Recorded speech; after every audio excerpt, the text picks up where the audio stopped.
Bray Wyatt is a children's show host. Bobby Roode is Robert Roode. Andrade and Aleister Black back to SmackDown. The Viking Experience is now the Viking Raiders. Bayley is turning heel, and it's Lynch versus Flair again. I am your host, Movie Master Mike, and this is episode 4 of the Wrestle Rumble podcast. All right, let's get right into it. Today I'm going to be talking about those 6 headlines. I'm not going to go through the whole Raw and SmackDown reviews, like match by match and things. Just these are the things that stuck out to me. I know some other things happened, but these are the things I'm going to focus on. So first off, it's Bray Wyatt and his new gimmick, which is a children's show host. It's awesome. I mean, I didn't see, like I think I said in another podcast, I started watching wrestling back about last June, and Bray Wyatt I think he was the tag champion with Matt Hardy, and then like come early September, they lost the belts, and he's never been seen again. I know he made an appearance at a house show in December, so I don't know him that well as a wrestler, but to see him, in white pants and this sweater and stuff, and being a children's show host was weird but fun, and it was long and well thought and stuff like that, but the whole like the bird raptor out of the box, and then like the doll in the dollhouse in the attic, like they were there, but they didn't fit at all. Especially the promos that they came from don't fit the children's show thing at all. I mean, I guess we'll see. But he, at one point, like light flashed and like something happened, like, and his hands are over his face, and he's wearing these gloves that say, let's say, hurt and heal, and not like he's a heel character like the bad guy, but like heal as in like healing a wound. And he has his hands over his face, and then like he like accepts like a phone call or something like that from one of his hands, and you can hear something on the other end, like very weird. And he said that he's a very bad man. The kids boo. He says, I deserve that, but I've been barbarically punished for my sins. And he keeps a reminder. He keeps something to remind himself to never become like that again. And it's a cardboard cutout of him as, the former Bray Wyatt. And he busts out a chainsaw and cuts it in half as he laughs. And he says something along the lines of, I'll always be here. All you have to do is let me in. And it's just, it's bizarre. It's creepy. It's weird seeing him as like this. He's not clean shaven. He's still got the beard and long hair, but it's pulled back nicely. It's shaved on either side. The beard is well trimmed and maintained. It's not just long and scraggly. It's very cool, and I'd like to see how it is used in the ring, because if he just cuts promos like this for the next few weeks, that's fine, but when he does it live, like, is he going to answer the phone of his hand mid-ring? Are the puppets going to like come up on screen and like tell him what to do? Like, I don't know, like, or is he going to be like a moment of bliss, like come out and have like talk shows like on the stage or in the ring? Like, I don't want it to be stupid like that, but the character, like every once in a while if we see him like, on this set doing weird, bizarre things, then that's fine. But it's going to be weird to see it translate to the ring. And next is Bobby Roode is now Robert Roode. He grew a mustache, and he's back to being a heel from his NXT days as Robert Roode, and he said he cut the dead weight of Chad Gable, and now he's a single star, and he's gonna, do his thing, and I like it. I like him as a heel. I mean, I like Bobby Roode in general, so I think he's a good wrestler. He's got a good look. I've often wondered, but I've never wondered enough to like look, but is he Rick Rude's son? Because I know they spell it wrong, and I don't think they're related, but they do have a lot of similarities, like just in their look and everything. And now he's a heel. He's got the mustache, which tops it off. I mean, makes it look even more like Rick Rude. It's going to be great seeing him become a heel and just wreak some havoc on Raw, I guess. My God, he looks good with that mustache, right? I mean, geez, like I can grow some facial hair, but that is a thick mustache, man. I gotta tell you, I can't grow a mustache like that. I can grow just, a little plain Jane mustache. All right, then Andrade and Zelina Vega have been moved back to SmackDown. And because of that, Aleister Black has been moved to SmackDown, splitting up that well-established long-term tag team of Aleister Black and Ricochet. What a shame. But it's weird. Like I remember saying like before WrestleMania that I thought Ricochet and Black were going to be going to SmackDown because that's where Zelina Vega was. And then the shakeup happened. I kind of forgot about the shakeup happening before that. The shakeup happened and Andrade and Zelina Vega ended up on Raw. So like, oh, I guess Black's on Raw too because they seem to keep married couples together, which is great. It makes sense. But apparently now they're all on SmackDown again. And from what I've heard, it was a Fox doing. That Fox, because SmackDown is moving to Fox later this year instead of the USA Network, Fox wants more Hispanic wrestlers because there is a huge Hispanic demographic in the United States. So for Fox to have those superstars on their show who can come out and like cut a promo in Spanish or whatever, like it'll help bring in more Hispanic audience to the show, which I mean, I guess from Fox's standpoint, that makes sense, you know, get as much people as you can to watch the show. But yeah, I mean, they're all on SmackDown, like that's fine. Like I said, like as long as Black and Vega are together because they are married and to be a part of the same business but on different brands and traveling, you know, to different cities at the same time, like it'd be hard for a married couple. And I know when Andrade was on Raw last week for the 1 week, his current girlfriend of Charlotte Flair was still on SmackDown, at least from the reports. I don't think she made an appearance last week. I can't remember. But it's like, oh, like that sucks. Like they're dating, like, and they're very open. And at least Charlotte Flair is very open about them dating. It's like, oh, now they're on separate brands. Like that kind of sucks. But they're not married, so like Vince is probably like, nah, who cares? You haven't tied the knot, made it like actually official. You know, I mean, how many times have wrestlers dated and then broken up and stuff? I mean, just look at Paige. Now they're back together because Andrade is back on SmackDown and so is she. So now that's good for them.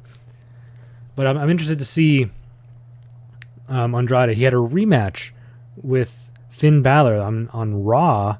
Again, on Raw, Finn Balor had a match and then was moved to SmackDown. But they had a match and they had a rematch, which I've been on record saying, stop giving us the same match over and over and over again. We saw them once.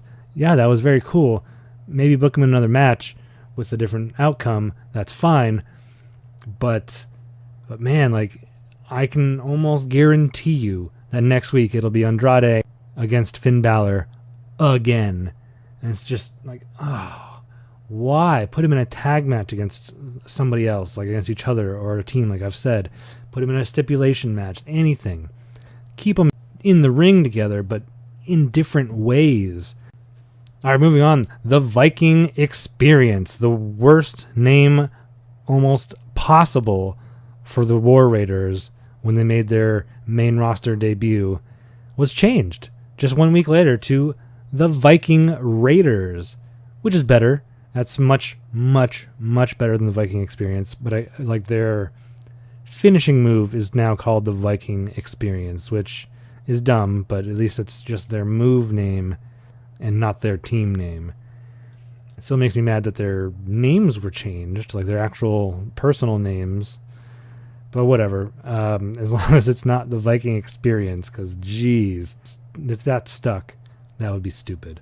I'm so glad it changed. And the Viking Raiders, like that's pretty good. The War Raiders was definitely better, and I think I've heard some people say that War Machine was even better than War Raiders, but I don't think so. I think War Raiders is the best name they've had so far. And I'll be interested to see if they get the belts like right away, because it kind of seemed that way, because during their match, the champions were backstage watching, kind of making it seem like, oh, I guess these like are probably going to be the number one contenders for our belts.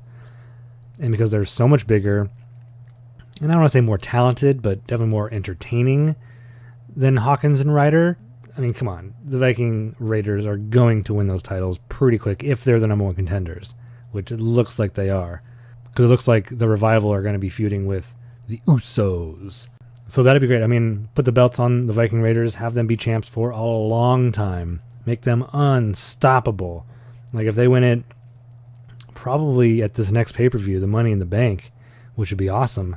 Have them not drop it until like the Royal Rumble at the earliest the Royal Rumble. Maybe even next to WrestleMania. Like that would be amazing to have that long of a run, just them smashing everybody. And All right, next on my list is Bayley turning heel. And like I said on last week's episode, Bayley is one of my favorite wrestlers and one of my favorite female wrestlers, absolutely. And she's been, stuck in that friendship tag team with Sasha Banks for the last almost year. So, and one of the first things I remember seeing when I first started watching wrestling on the regular last year was they were in a tag match, 6-person tag match. Bayley and Banks were with Ember Moon, I believe, and right when the match was over, Bayley just jumped in the ring and started pounding on Sasha Banks, and then was walking away, and then started pounding on her again, and it was amazing. The crowd loved it, I loved it. But then the next week they were in therapy, and the next week they were in therapy, and then Sasha Banks said, "Don't you get it? I love you," and it's oh, what are they doing? Who knows what's going on with Banks? There's all these reports that she's been wanting out, that they're giving her time off to cool down, to come back, but who knows? For the time being, I'm glad they're not together, and I'm glad that Bayley has been turning heel. This is awesome. I love Bayley with attitude. This is great.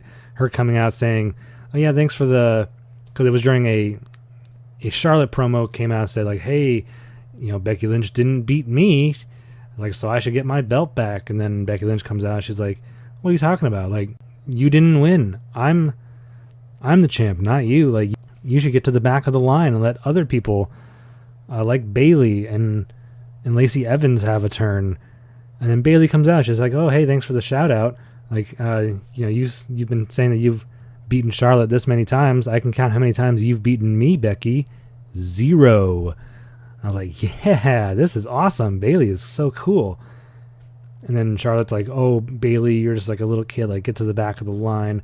And Bayley slaps the microphone out of her hand. She's like, "Let's have a number 1 contenders match right here, right now." And I was like, oh man, this is great. This is going to be sweet. I was really, really hoping that Bayley would win and get a shot at the title. But then again, you got to think, if the wrestlers that you like are the number 1 contenders for people who just won the belts and are very, very over with the crowd, they're probably not going to win. I like Bayley. I would love for her to be in a title match, but I kind of know she wouldn't win, so it would be a waste. So why even have her do it until the opportune moment where it's okay, now is the time where Lynch could drop the belt to Bayley or whoever. But now is not the time. But I'd still like to see her have the opportunity, have the feud, have the matches. They would be great. So Bayley and Charlotte had a match. It was pretty good. I love Bayley as a wrestler. I think she's really good. But there are some sloppy moments, when she does her baseball slide through the corner of the ring, from the outside onto the mat and through the other side for a baseball slide kick to the other person. I think that's awesome. But it didn't really work in this match. She didn't slide as much. She barely touched Flair. At the end, all the near falls were amazing. And I was like, oh my God, she's going to win. This is going to be awesome. And she didn't. Flair won again. We're going to have Lynch versus Flair again. Which brings me to my next topic. Lynch versus Flair again? Again? Come on, WWE. They fought at SummerSlam, Hell in a Cell, Evolution, Tables, Ladders, and Chairs, WrestleMania. How many more times do we have to see them wrestle each other? It's come on. Enough is enough.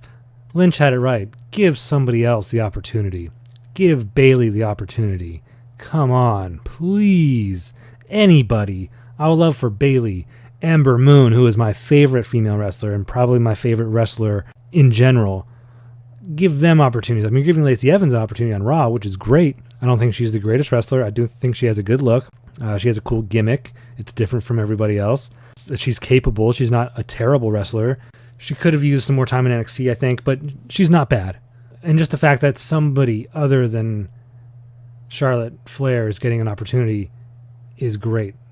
And I like the fact that Lynch is going to be defending both belts on one pay-per-view. And I don't know if she's going to lose either one of the belts and just have her stay Becky 2 belts until probably SummerSlam, which would be okay. It kind of buries everybody that she goes up against. She can defend both belts on both brands twice in the same night for the next 3 months. Kind of makes her seem like a super person compared to everybody else. I know you want to keep your keep your popular people, protect them, keep them strong, but that might be a little much. So she might drop one to Flair, and then maybe you can set up Flair versus Bayley, because they kind of have that thing, which would be nice. But they're both heels, so at least Bayley is turning heel. She's not quite heel yet, because she's only had 2 appearances since WrestleMania where she was a face. So yeah, lots of things to think about and to speculate about. Is Robert Roode going to shave his mustache anytime soon? What will Bray Wyatt in the ring look like with his new gimmick? Andrade and Aleister Black on SmackDown? Great. And the Viking Raiders, will they be the new Raw Tag Team Champions? And what will happen with their NXT Tag Team Champions? They still haven't been seen on Raw, the belts that is. And Bayley turning heel, will she be full-on heel? And why, oh why, is Lynch versus Flair again happening? Well, that's all the time we have for today. Don't forget to like, comment, and subscribe. And thank you for joining me on the Wrestle Rumble podcast.